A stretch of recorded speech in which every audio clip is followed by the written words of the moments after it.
नमस्कार दोस्तों, कैसे हैं आप सभी। उम्मीद करते हैं आप सभी लोग अच्छे होंगे और आपकी फैमिली भी अच्छी होगी। दरअसल 3 लोग पुलिस के वर्दी में आते हैं और वहाँ जो टूरिस्ट घूम रहे थे उनसे उनका नाम पूछते हैं और कहते हैं कि कुछ सुनाओ।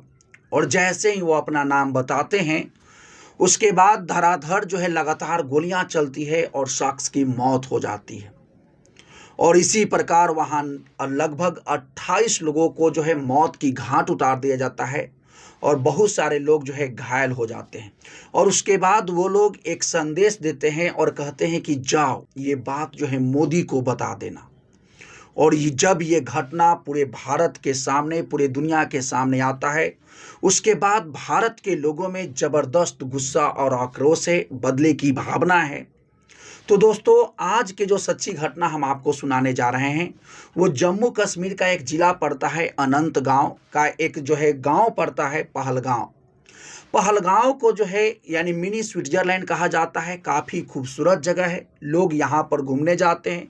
ये पहाड़ी इलाका है और चूंकि वहाँ पर डायरेक्ट आप नहीं जा सकते हैं, चलकर जाने वाला तो है, लेकिन चूंकि वहाँ पर जब लोग जाते हैं उसके बाद कुछ दूरी जो है तय करना होता है, घोड़ा का सहारा लेना होता है पहाड़ पर चढ़ने के लिए। बहुत सारे लोग जो वहाँ पर घूमने जाते हैं, कुछ लोग तो शायद पैदल चल जाते हैं, लेकिन बहुत सारे लोग जो है घोड़ा का सहारा लेते हैं और उसके बाद उसका आनंद लेते हैं। 22 अप्रैल 2025 को भारत के अन्य अन्य जगहों से या कहें पूरे दुनिया के बहुत सारे कोनों से लोग जो है पहलगांव घूमने के लिए जाते हैं। और बहुत सारे लोग अपने परिवार के साथ, कुछ लोग अपने दोस्तों के साथ, कुछ लोग अपने पति के साथ, यानी वहाँ पर घूमने पहुँचते हैं। और जैसे ही वो लोग वहाँ पर घूमने गए थे, लोग अपने एंजॉय कर रहे थे, कुछ लोग खाना खा रहे थे, कुछ लोग जो है मस्ती कर रहे थे, कुछ लोग वीडियो शूट कर रहे थे, यानी जिनको भी जो भी मौका मिल रहा था वो अपने काम में लगे हुए थे, अपना एंजॉयमेंट कर रहे थे। इसी बीच 3 लोग जो है पुलिस के वर्दी में वहाँ पर पहुँचते हैं। उत्तर प्रदेश का एक जिला पड़ता है कानपुर, कानपुर का एक थाना पड़ता है महाराजगंज, का एक गांव पड़ता है हाथीपुर। यहाँ का एक सीमेंट कारोबारी है जिनका विवाह जो है 12 फरवरी 2025 को हुआ था। और ये लोग अपने पूरे परिवार के साथ घूमने का प्लान बनाते हैं और पूरे परिवार से लगभग 9 लोग जो है घूमने जाने के लिए तैयार होते हैं। और चूंकि जम्मू कश्मीर में अलग अलग जगहों पर जाकर ये लोग घूम रहे थे और अंत में इन लोग का डेस्टिनेशन था कि पहलगांव, जो कि मिनी स्विट्जरलैंड के नाम से फेमस है, वहाँ भी घूमा जाए।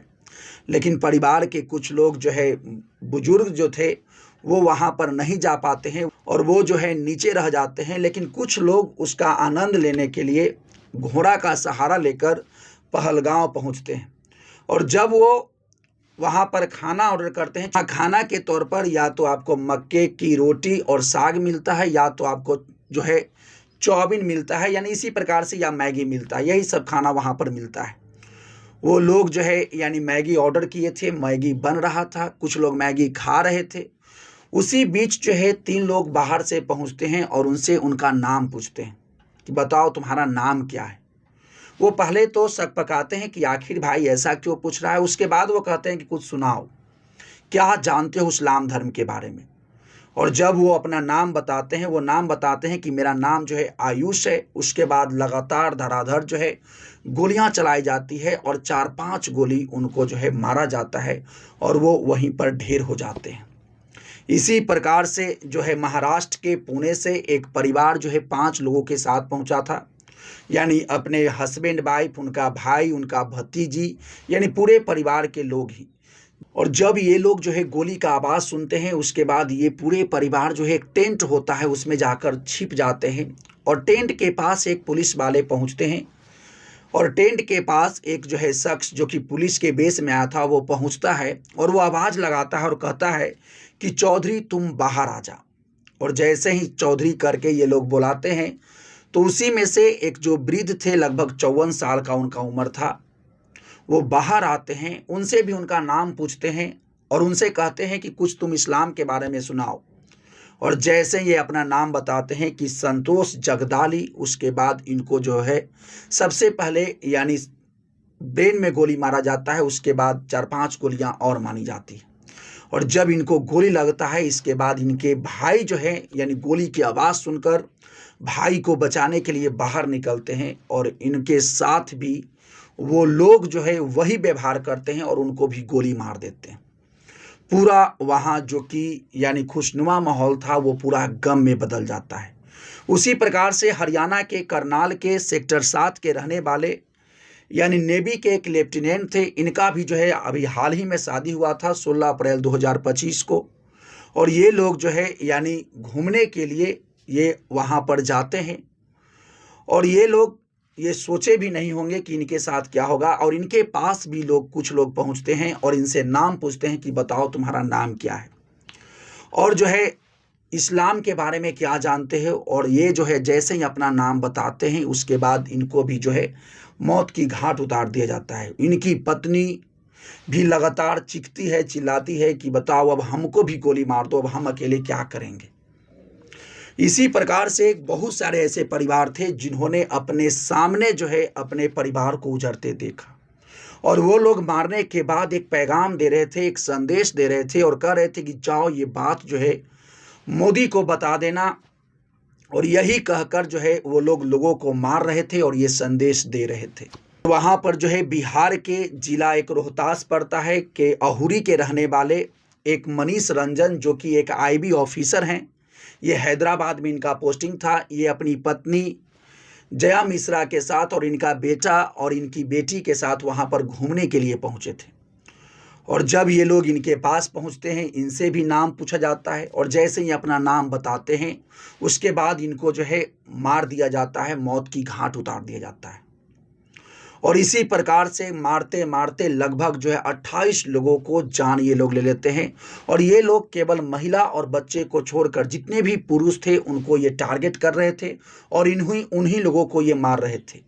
और जब इसकी सूची बनाई जाती है कि ये सब लोग जो मारे गए हैं वो किन किन राज्यों से हैं, तो उसमें से जो है राज्य आता है उत्तर प्रदेश के, कुछ लोग गुजरात के, कुछ लोग महाराष्ट्र के, कुछ लोग मध्य प्रदेश, तमिलनाडु, उड़ीसा, ये सब जगह के पर्यटक वहाँ पर घूमने गए थे और इन्हीं लोगों के परिवार और ये लोग वहाँ पर घूमने गए थे। और जब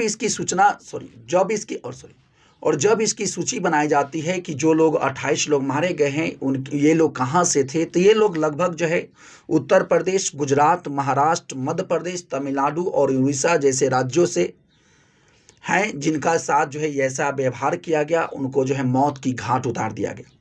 हालांकि जब ये घटना लोगों के सामने आया और उसके बाद लोगों में खास करके भारत के लोगों में काफ़ी आक्रोश है, काफ़ी गुस्सा है। और हालांकि भारत सरकार ने भी बहुत जल्द जो है ये कदम उठाया है और भारत सरकार ने ये कहा है कि जो भी इसके पीछे चाहे जिनका भी जो भी मकसद होगा वो सभी लोग बख्शे नहीं जाएंगे और बहुत जल्द खून का बदला खून से लिया जाएगा और बहुत जल्द इसका जो है बदला लिया जाएगा। और इस घटना के मास्टरमाइंड का भी पता चल गया है और इस मास्टरमाइंड का नाम है सैफुल्लाह खालिद जो कि पाकिस्तान में छुपा हुआ है। और अब भारत सरकार के अब साफ निर्देश है कि जो भी इसमें शामिल होगा या जो भी इसके पीछे से सपोर्ट कर रहा होगा उसको खून के बदला खून से चुकाना होगा और हम किसी को बख्शने वाले नहीं हैं।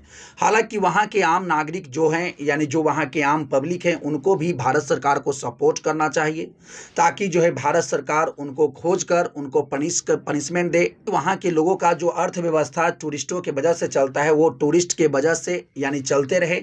अगर ऐसा घटना घटते रहेगा तो सोचिए टूरिस्ट कैसे जाएंगे, वहाँ के लोगों के बच्चे कैसे पढ़ेंगे, उन लोगों को ये सोचना चाहिए। इन्हीं लोगों के वजह से, टूरिस्टों के वजह से उनका घर परिवार चलता है।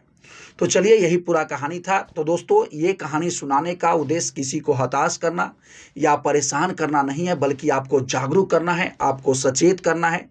कुछ लोग जो इस घटना को जो अंजाम दिए थे उनके बारे में यदि आप जानते हैं तो ज़रूर भारत सरकार का हेल्प करें, उनके बारे में बताएं। आपको जो है सम्मानित भी किया जाएगा, आपको अवार्ड भी दिया जाएगा।